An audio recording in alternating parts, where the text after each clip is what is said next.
Just like to give a quick shout out to Taco Lover for supporting the channel. There's a lot of YouTube channels with 1 million views, but to you guys, my 12 subscribers, you mean a lot, and I thank you for your support. So thank you, Taco Lover.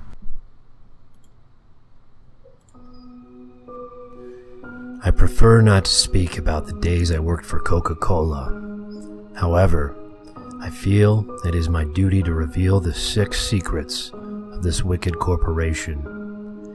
They were willing to torment people, use them as puppets, torture them, and even take their lives, just to assure their business stayed on top.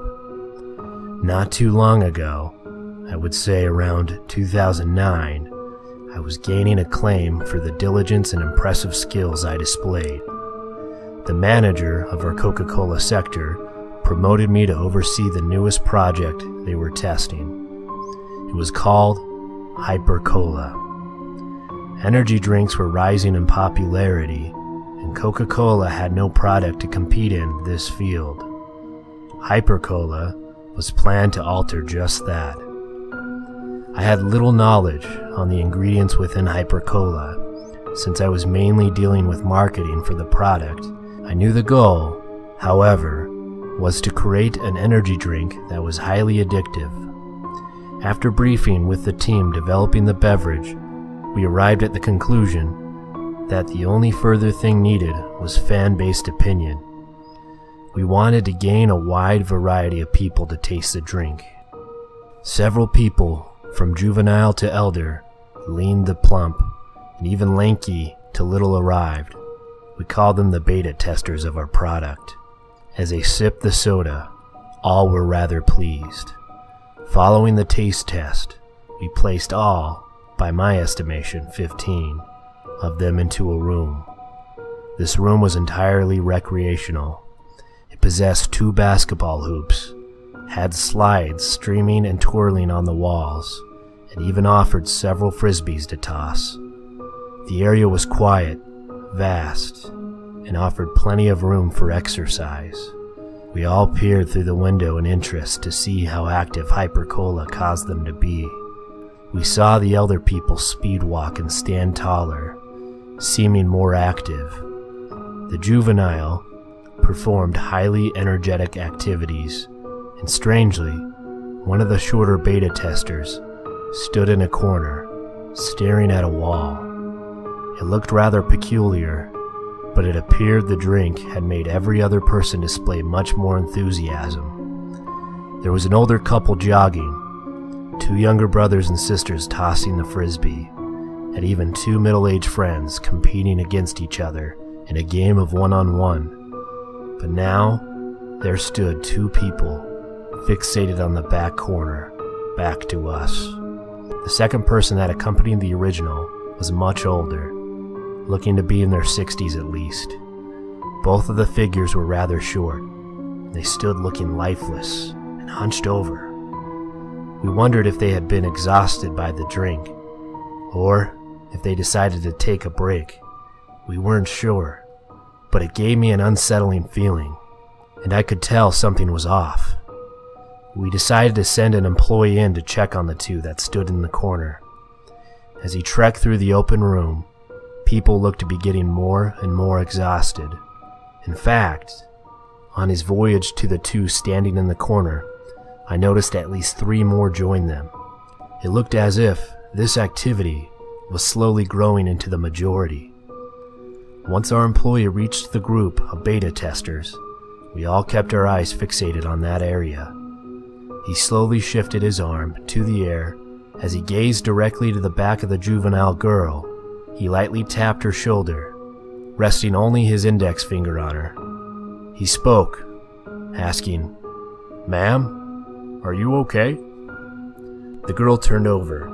Her appearance was revolting. She stood there staring directly to the employee, gazing her blood-red eyes incontestably at him. She licked her pale white skin with an unaltered grin. Her lips stretched to either side of her face, her eyelids widened, and her pupils soon encompassed the borders of her eyes. Pupils dilated, lips flaking, and skin empty of color, She spoke. "Help!" Her message was delivered in an uneasy tone as she trembled. This was all she could manage to say before collapsing to the floor. More of the people piled in quickly. The entire group lay staring at the corner of this room. All the employees quickly brought the patients to quarantine rooms. Once in the separated rooms, these patients only seemed to look nearer and nearer to death.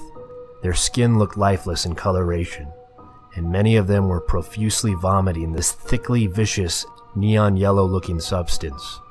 They even began to say insane things and acted with rather unpredictable behavior.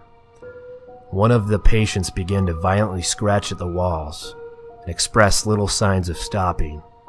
He was intent in what he did, and he looked fearful for his life, as if he was begging for every last breath of his life to be released. His peeling lips opened wide, revealing his deteriorating teeth as he shrieked, "Help! Help!" He continued digging into the walls to the point where his nails snapped and his flesh began to tear. We had workers run in and strap the patient up. However, by the time this happened, his fingers already exposed the bone on his hands. His skin peeled back from his fingertips and his hands were drenched in blood. He was determined to do whatever it was he was trying. Looking at many of the patients, they seemed to slowly be going insane. They all rummaged through their rooms, doused in sweat. After a day or two, our medical staff conducted tests on these patients. After a routine analysis, they confirmed an unknown substance from the drink was causing the patient's brain to rot and decay at a considerable rate. However, the only thing keeping them alive was the major amount of hyperactive chemicals within the beverage. Doctors confirmed that they would be able to solve the issue. However, the drink's effects would forever stay latent in their system. Quickly, the scientists at our company conducted several tests on the beverage, attempting to discover what it was that caused the horrible reaction. Unfortunately, there was no explanation, no evidence anywhere. The company swiftly released the patients who faced the effects of the drink. However, none of them had any memory of the incident. The entire business stood in shock the next week, and all of us were told never to tell a word about it to anybody.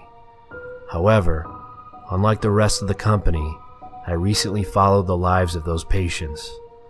I researched them and discovered something disheartening. All of them were reported dead after leaving the building. Not a single one was living. That was bad enough, but the disturbing news was they all died on the exact same day. The day matched the expiration date on the original Hyper Cola bottles. This fact was unnerving to me. The drink was obviously quickly thrown under the rug for its high danger. The company, of course, needed to protect itself, and because of its fame and size, had little trouble in doing so. Coca-Cola quickly deleted all traces of Hyper Cola anywhere. Speculation of its arrival was disregarded, and the articles of it on the internet had been forced to be taken down. Also, as I've stated before, everyone within the industry has refused to speak about it. Everyone, that is, but me. I wouldn't be surprised at all if this article is taken down. After all, Coca-Cola has done a magnificent job of masking this outburst from the public.